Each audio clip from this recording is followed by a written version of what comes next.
The Toyota Motor Corporation is currently worth more than $30 trillion.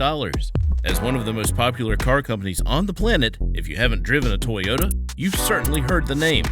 With such an incredible market value and popularity around the world, you may be surprised to learn that the Toyota company was started by the son of an engineer in Japan in the 1940s. But that is exactly what happened. Kiichiro Toyota was born on June 11, 1894. His father, Sakichi Toyota, was an engineer and encouraged young Kiichiro from an early age to pursue a career within the same field. And luckily, Kiichiro listened to his father, and he was accepted to Tokyo's Imperial University's Faculty of Engineering department, where he earned his degree in 1920. With an engineering degree under his belt, Kiichiro went to work for his father almost immediately at his company, Toyota Boshoku.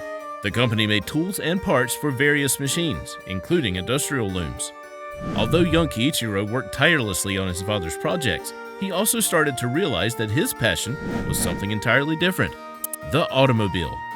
However, for the time being, his interest in the automobile would be simply a hobby, not a job. He continued to focus on industrial loom production and even invented a loom that would stop functioning when a problem arose. Even though Kiichiro's father wanted him to continue to improve mechanical looms, it started to become clear that the young engineer wouldn't rest until he could start making cars. Kiichiro thought that making automobiles and automobile parts would be extremely lucrative, as well as great for Japan's economy as a whole. And when he traveled around the world to Europe and the United States in 1929, he realized that it was time to get started.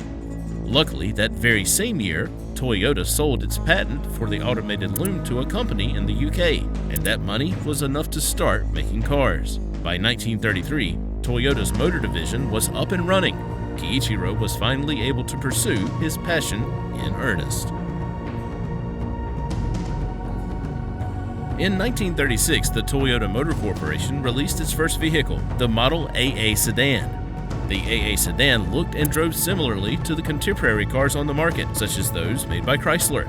However, because World War II was in full effect, the Japanese government would not allow Toyota to use its factories to produce vehicles for the masses. Instead, it was required by law to build trucks for the Imperial Army. By 1947, Toyota was back to making cars, and they created the Toyota SA. This vehicle didn't sell nearly as well as Kiichiro had hoped when it was first released, but it did generate enough profit to continue the business of making cars.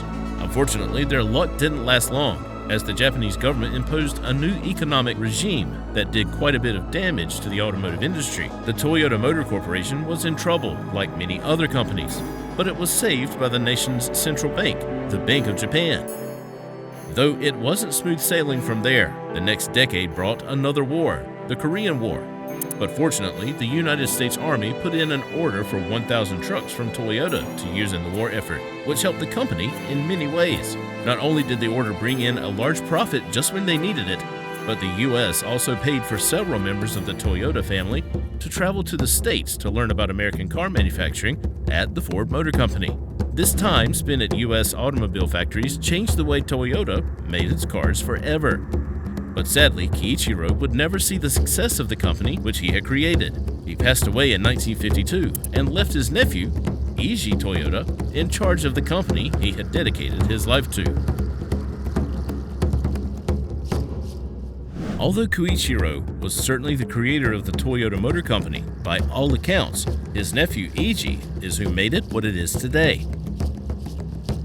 Like his uncle, Eiji studied mechanical engineering at Tokyo Imperial University from 1933 to 1936, and by 1938, he was an integral part of the company, working side by side with Kiichiro. It was Eiji who was selected to visit the United States during the Korean War and gained an incredible amount of experience at the Ford Motor Company that he would later use in the Toyota plants. Essentially, he saw that while Toyota had only produced 2,500 automobiles in 13 years, Ford was making 8,000 cars every day. So he decided that he needed to think of a way to produce vehicles much more efficiently.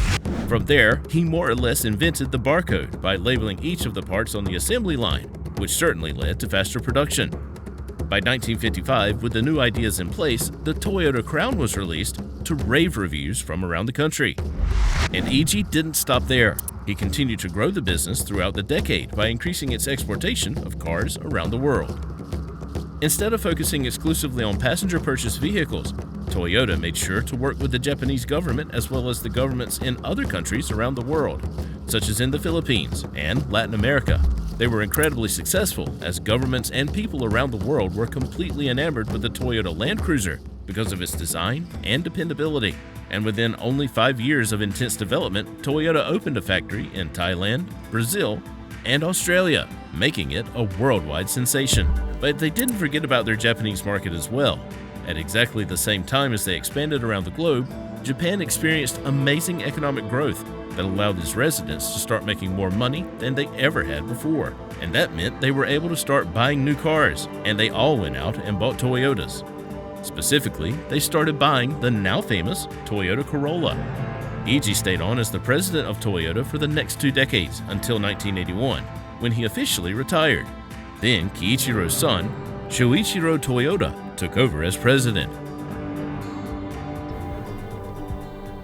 Within only the first year of his presidency at Toyota, Choichiro combined the production and sales team within the company and was able to create a more cohesive business model. With this new model, Choichiro was able to create an immensely important partnership with GM in the United States. The idea was that the partnership would be mutually beneficial for both companies, as GM would be able to learn the Toyota way of efficient manufacturing, and Toyota would learn the American system that had proved so successful. In fact, GM allowed Toyota to open a manufacturing plant in the United States, which meant they would save an almost unbelievable amount of money on importation. By the end of the 1980s, Choichiro Toyota made another huge decision that would forever change the company. The Lexus division was born. Lexus offered luxury cars with the same dependability as Toyota had always provided, and Lexus models began selling all over the world with incredible popularity. From then on, Toyota was now not only selling alongside Ford and GM, but with BMW and Mercedes as well. In the following years, Choichiro didn't slow down for a second. He continued to push the envelope with what Toyota could do and started making a wide variety of vehicles, including pickup trucks, sedans, SUVs, and sports cars for racing. Many people agree that the 90s is when Toyota became the name we know it to be today. Its cars were considered some of the best in the world by critics and the masses alike. Even racers were absolutely obsessed with the impressive quality of a Toyota vehicle. And at the turn of the millennium, Toyota changed the world yet again with the creation of the first gasoline-electric hybrid vehicle, the Prius. While at first the Prius was only produced for drivers in Japan, it soon became a worldwide sensation. In 1998, Choichiro also resigned from the Toyota company, and although it would be about 10 years until another Toyota family member would take over, the company kept growing in ways they could never have imagined. By the year 2000, Toyota had been making cars for more than half a century, and while there was no doubt that the company was doing exceedingly well, it wasn't all smooth sailing. From the 2008 recession, when Toyota experienced its first annual loss in decades, as well as having to recall thousands of vehicles due to a driver's side floor mat issue and having to pay out over $1 billion in legal fees from injury and death, the first decade of the new millennium was certainly challenging for the now huge empire. They even had to pay another $1.2 billion to the US government because of their many mistakes and lies. In 2009, Kiichiro's grandson, Akio Toyota, became the president of the Toyota Motor Company and has only recently stepped down to take on the role as chairman. Luckily for Toyota, Akio had just as much love and understanding for the business as his predecessors. He continued to improve the business and was able to come back from all the struggles Toyota had experienced at the beginning of the new century. He still faced struggles, such as natural disasters in 2011 that destroyed many of the cars and factories in Japan and Thailand. But Akio was relentless and ensured Toyota was back on its feet in no time at all. By 2014, Toyota sold a whopping 5.1 million vehicles in only 6 months. And over the past several years, they have continued to sell around 10 million vehicles every single year. There is no doubt that Toyota is one of the most successful companies on the planet today. From amazing technological developments, reliable and innovative vehicles, and a name that is known around the world, Toyota has changed the automotive industry in unfathomable ways. Today, the company, as well as the Toyota family, is worth trillions of dollars.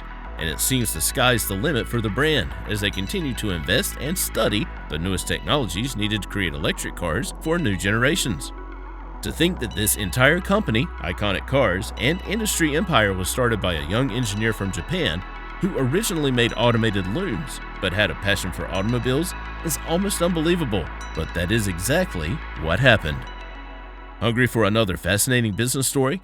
Click on the following video to hear the crazy story about the poor boy who created Ralph Lauren.